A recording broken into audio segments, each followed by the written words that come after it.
अस्सलाम वालेकुम everyone, hope you guys doing well. हम लोग अपने फर्स्ट चैप्टर को कंटिन्यू करेंगे और इसके अंदर जो फर्दर हमारे पास चीज़ें आ रही हैं वो कुछ रूल्स आ रहे हैं। ये जो रूल्स होते हैं ये हमारा FBR यानी कि फेडरल बोर्ड ऑफ रेवेन्यू बनाता है, क्योंकि वो एक रेगुलेटरी बॉडी है। मतलब हमारी और ये पॉइंट की जाती है हमारी जो फेडरल गवर्नमेंट होती है उसकी तरफ। इसको कुछ मतलब इसको एम्पावर किया जाता है कि ये रूल्स को बना सके, और ये जब भी रूल्स बनाती है ये नोटिफिकेशन इशू करती है ऑफिशियल गज़ट के अंदर, जिसमें हमारा ये इनकम टैक्स ऑर्डिनेंस 2001 पब्लिश हुआ था। उसी गज़ट के अंदर ये नोटिफिकेशन भेजती है कि हम लोगों ने कुछ रूल्स बनाने हैं अब।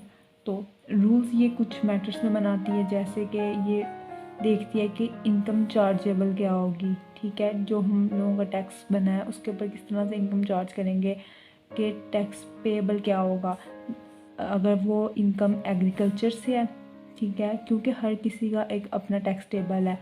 अगर हम लोग बिज़नेस इनकम की बात करें तो उसका अपना टैक्स टेबल है, और अगर हम लोग एक सैलरीड पर्सन की बात करें तो उसका अपना टैक्स टेबल है। और एग्रीकल्चर इनकम यूजली एग्जेम्प्टेड होती है, ठीक है, इसमें ऑलमोस्ट एग्जेम्प्टेड होती है। तो वो कह रही है कि अगर उन्होंने रूल्स बनाने हैं तो वो देखेंगे कि अगर वो बंदा एग्रीकल्चर इनकम भी अर्न कर रहा है, बिज़नेस इनकम भी है उसकी, और सैलरीड पर्सन भी है, तब क्या रूल्स अप्लाई किए जाएंगे, इसके रिगार्डिंग वो कुछ रूल्स बना देती है। उसके अलावा ये देखती है, डिटरमिन करती है कि इनकम और टैक्स लाइबिलिटी नॉन रेजिडेंस, यानी कि जो नॉन रेजिडेंस लोग हैं वो किस तरह से टैक्स पे करेंगे, उसके रिकॉर्डिंग कुछ रूल बना देती है।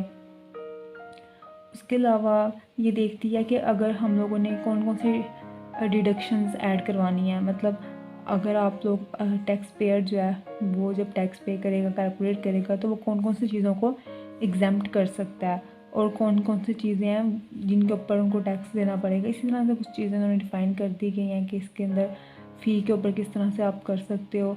अगर आपके 3 बच्चे हैं, अगर 4 बच्चे हैं, तो कितने % आप लोग अपनी सैलरी में से निकाल सकते हो, डिडक्ट कर सकते हो। ये कुछ बेसिक रूल्स होते हैं जिनके ऊपर फेडरल बोर्ड ऑफ रेवेन्यू कुछ रूल्स बना देती है, ठीक है, हर चीज़ के ऊपर, और ये रूल चेंज भी हो सकते हैं।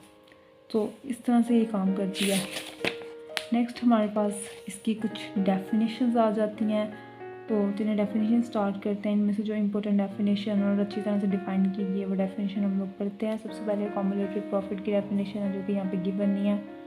चलिए, कॉम्युलेटेड प्रॉफिट हम लोगों को पता है कि जो रिटेन्ड अर्निंग होती हैं, जो हम लोग अपनी डिविडेंड, कंपनी अपने डिविडेंड देने के बाद उसके बाद जो अमाउंट रह जाती है, जो प्रॉफिट रह जाता है, उसको हम लोग कॉम्युलेटेड प्रॉफिट कहते हैं, जो कि यूजुअली रिटेन्ड अर्निंग के नाम से जानी जाती है।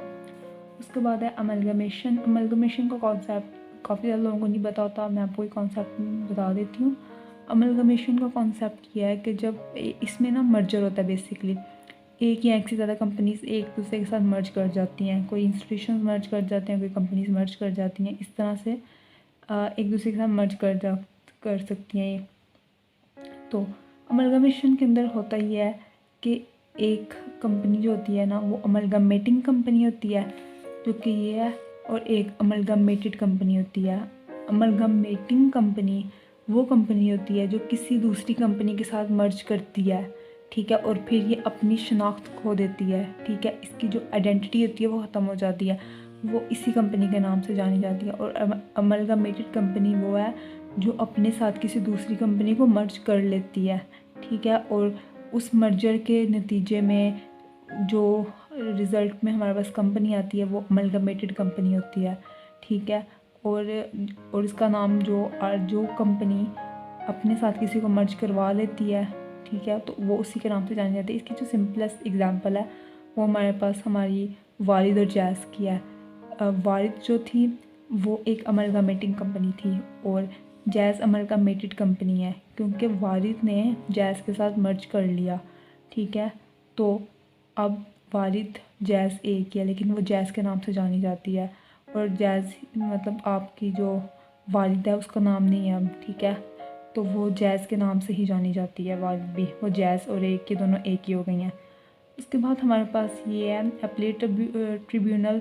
अपीलेट ट्रिब्यूनल बेसिकली एक अथॉरिटी है जो कि हमारा फेडरल गवर्नमेंट ने बनाई है, अथॉरिटी क्रिएट की है। इस अथॉरिटी का जो बेसिक पर्पज़ है जो बेसिक फंक्शन है वो ये है कि ये अपील सुनती है, जनरल पब्लिक की अपील सुनती है। जो हम लोग जनरल पब्लिक अगर फेडरल बोर्ड ऑफ रेवेन्यू के ख़िलाफ़ या उनके जो कमिश्नर हैं उनके ख़िलाफ़ कोई अपील दायर करते हैं तो वो उसको सुनती है, उसको बताती है मतलब लोग उनके आगे दरख्वास्त पेश करते हैं कि हमारे साथ ये मसला हुआ है, ठीक है। अगर उनको लगता है कि हमें टैक्स ज़्यादा हम लोगों ने पे कर दिया है तो वो अपीलेट ट्रिब्यूनल में अपनी जो होती है ना अपील कर सकते हैं उसके अंदर।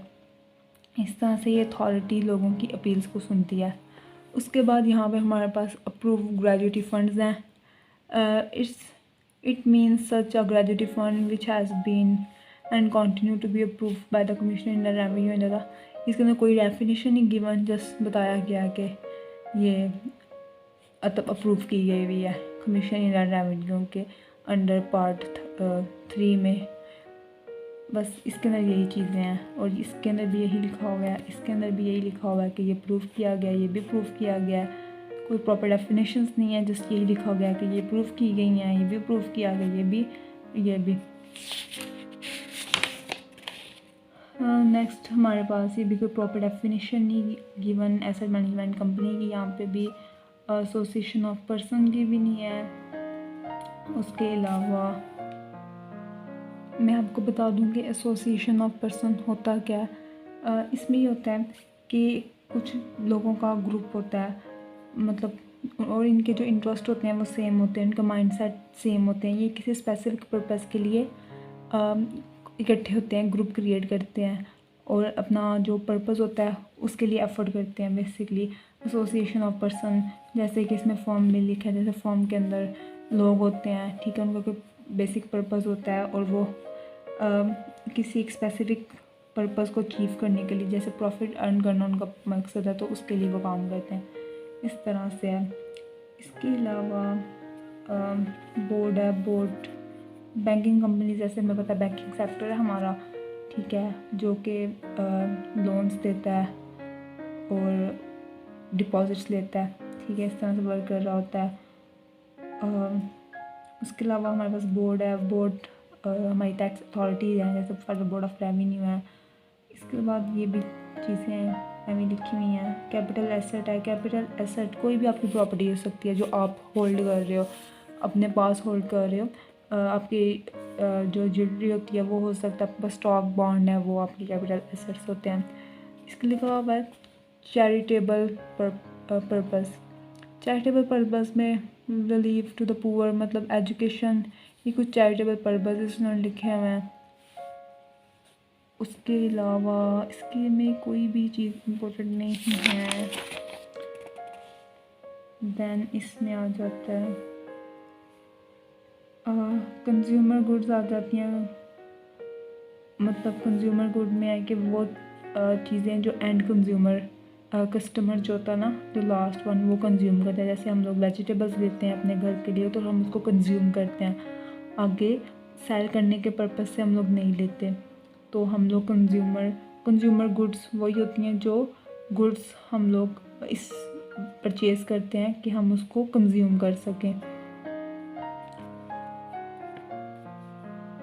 और ये एंड कंज्यूमर के थ्रू कंज्यूम होती हैं। बस ये चीज़ें हैं। डेट का भी आप लोगों को पता है, ठीक है, जो हम लोगों के पेबल होते हैं, जो हम लोगों ने पे करना होता है। उसके बाद कुछ डिडक्टिबल अलाउंस हैं। डिडक्टिबल अलाउंस में वो अलाउंस हो जाते हैं जो कि आपके डिडक्ट हो जाते हैं, मतलब आपकी आप उनके ऊपर टैक्स नहीं पे करते। जैसे ज़कात अगर आपने पे की है तो वो एक डिडक्टिबल अलाउंस है, आप उसके ऊपर टैक्स पे नहीं करोगे, ठीक है। ट्यूशन फ़ी एक स्पेसिफिक परसेंटेज तक वो भी डिडक्टेबल है। डेप्रिशिएबल एसेट वो एसेट होते हैं जिसके ऊपर आप डेप्रिसिएशन चार्ज करते हो, जैसे कि आपकी मशीनरी है, वो एक आपके कोई इवन ट्रांसपोर्टेशन का जो आपकी बसेस वगैरह हैं वो भी डेप्रिशिएट होती हैं, ठीक है। इस तरह से डिस्पोजल का मतलब होता है कि अगर आप अपना कोई एसेट मतलब डिस्पोज ऑफ कर देते हो, सेल कर देते हो उसको। डिविडेंड के बारे में हम लोगों को पता है कि जो हम लोग शेयर्स ख़रीदते हैं तो उसके ऊपर जो हम लोगों को डिविडेंड मिलता है, ठीक है, शेयर्स के ऊपर जो हम लोगों को एक स्पेसिफिक अमाउंट मिलती है स्पेसिफिक परसेंटेज के ऊपर, ठीक है, वो कॉमन शेयर्स और प्रेफर्ड शेयर होल्डर्स को जो डिविडेंड मिलता है इसके अंदर वो आ जाता है। इसके बाद इसमें एम्प्लॉय वगैरह का कॉन्सेप्ट आ जाता है जो कि हमने बहुत डिटेल में आगे करना है। तो बेसिक डेफिनेशंस में जस्ट यही है, और जो फर्दर आगे डिटेल्स हैं, जो न्यूमेरिकल्स हैं, वो हम लोग करेंगे इसके नेक्स्ट चैप्टर देखेंगे उसके अंदर क्या क्या चीज़ें आती हैं, और जो जो डेफिनेशंस यहाँ पे हैं वो इनके नेक्स्ट चैप्टर्स बने हुए हैं, उनमें वो डिटेल में कवर हो जाएंगी। तो आज के लिए फिर अल्लाह हाफ़िज़।